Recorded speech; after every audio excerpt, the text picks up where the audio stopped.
Hey there, welcome back to High Infidelity, the best channel for cheating stories. Like and subscribe to channel for more spicy stories. Now, let's get into today's story video. My 31 male wife, 28 female, said she doesn't love me anymore and wanted to end the marriage. Found out she has had a 12-plus month affair that started while she was pregnant with our second child. For the last 8 years, we have been married. The title of this post implies that my wife told me around 6 weeks ago, early June, that she no longer loved me and that she no longer wanted to be married to him. I was taken aback, despite the fact that we hadn't been conversing well for quite some time. She said that I made her believe that I no longer cared for her. In the past year or so, my wife has started going out a lot more on her own without me. I broke down in front of him, and we had a little conversation about it, but we didn't go into great length about it. Even though she hasn't spoken anything for over 2 weeks, she keeps repeating herself.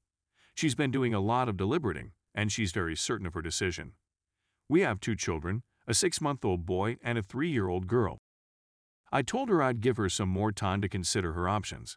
Since my wife does not have a place of her own, I went to stay with some friends during the week. I'm still employed full-time, and then took care of the kids on the weekends, while my wife went to her parents' house or with friends since she does not have a place of her own. We're renting a place. We'd been doing this for a few weeks and had some wonderful conversations, but when I arrived to take over with the kids on Friday, she informed me that she'd been chatting with another person for a few weeks and had kissed him when they met up at an event she brought the kids to this week. I was shocked, and she apologized profusely. Until this point, I didn't think we had much of a chance of getting back together, so I started asking her questions about everything. Initially, she met him at the gym and only spoke with him over social media, but she later ran into him at a social event. "Can you tell me what else you're keeping hidden from me?" I inquired. She remained silent for the rest of the conversation. She then inquired as to when I intended to begin utilizing dating apps, stating that she merely wanted for me to be content. She said that she did not want me to date someone she was acquainted with. I told her that if she wanted to leave me, she may do so, but that she had no say in the issue.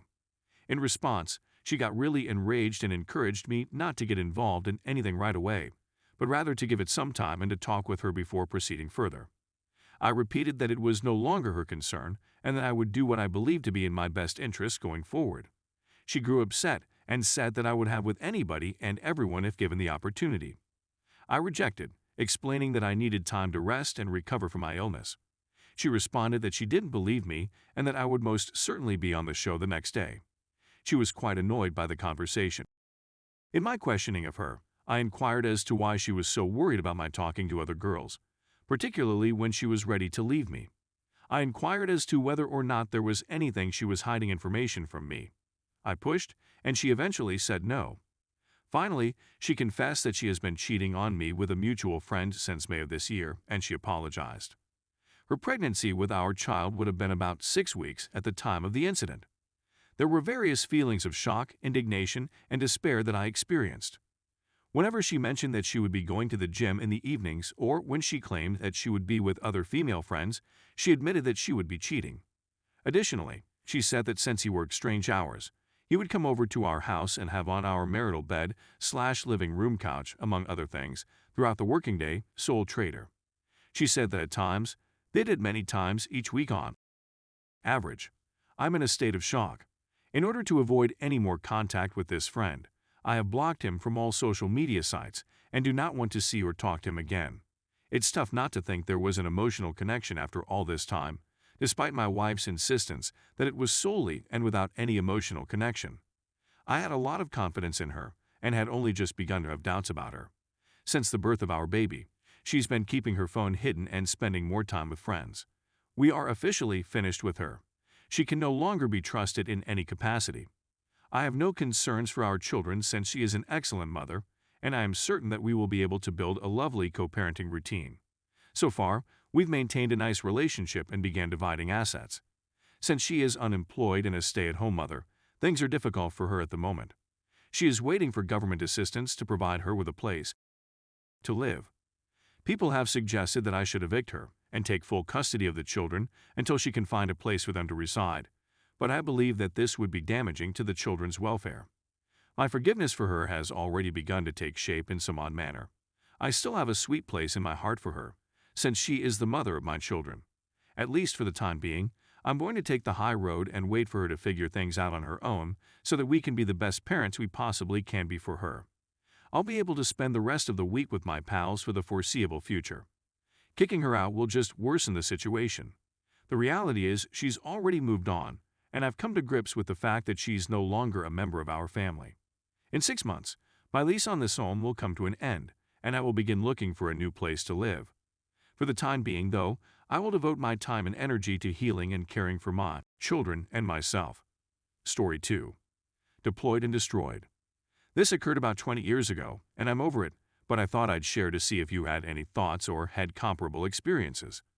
I never had a good marriage with my first wife, and there were a number of warning signals that I ignored at first since I had no real experience dealing with older women. At the time, I was 23 and she was 28. To cut a long story short, I enlisted in the military after 9/11 because I thought we were headed to war and that I would be deployed.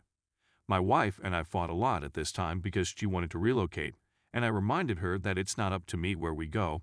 I'm Uncle Sam's property until my tour is done. Needless to say, orders came down shortly after we were stationed at Riley that we would be deploying to Iraq, despite the fact that we had several times over the following few weeks. It was almost like when we first met, so I certainly didn't believe anything was wrong. Fast forward to deployment day, and as you may expect, we're both a shambles. I'll save you the tedious details of the flight over since there isn't much to say. We landed in Kuwait, and I was assigned to 2-34 armor, big boy stuff. We were entrusted with securing several places for rebuilding and reuse, but I can't go into any more detail. I was deployed for 3 months before we had a post set up enough to receive mail and make phone calls home using a satellite phone. The first few times I phoned, there was no response, then mail began to pour for everyone, except me. Care packages from family members arrived once a week, and every week I hoped for a letter or anything from home, but nothing arrived, and no phone calls were returned. It came to the point where other troops were contributing items to me since I was the only one with a normal TA-50. 9 months later, no letters, parcels, or phone calls from my wife, and I was psychologically not in a good place. Where I was a very awful place. That's all I'm going to say about that. I'm told I need to take leave and return home, but I have no idea why I'm being sent home only to find an empty house. When I say empty, I mean entirely empty, including all of my clothes. Later, I learned through a neighbor that she had moved some guy into my home for 4 months, and that the word was that she was pregnant. It gets better. She stopped paying my vehicle payments, and it was repossessed. She wiped out the bank accounts and maxed up the credit cards purchasing new housewares for her new abode. She would camp out at the ATM and wait for my salary to be deposited into my account before withdrawing all of the money, but some change. I would have tried it, but the closest ATM was 5-7 miles away. I didn't have a vehicle, and it was winter in Kansas. Let me tell you, washing your clothes in the sink and drying them on the stair railing every day since you didn't have a washing machine or a dryer wasn't enjoyable. I had to beg for MRE from supplies since I didn't have any money to eat. She made sure of that. I saw her for about 10 minutes before leaving the military, and she chose to tell me she was carrying twins, which clearly weren't mine. And JAG doesn't care about the soldier, just the spouse, and even though she cheated, she was still entitled to my pay, which she was taking. We're clearly divorced, and I left out a lot of the other crap she did, since putting it all in would be a book.